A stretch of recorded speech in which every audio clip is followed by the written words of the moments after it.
ដើម្បីធ្វើជីកំប៉ុកដាក់ដាំដំណាំអូបងប្អូនយើងមានធុងមួយមក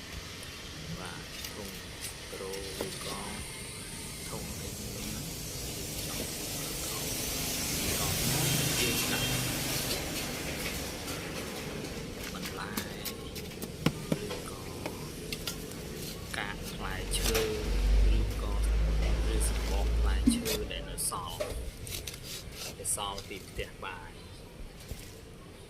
បន្តមកទៀតយើងយកដីដែលជីដីដែលកាច់ដីជីកំប៉ុកដែលកាច់តែយើងគិតថាវាកាច់ហើយ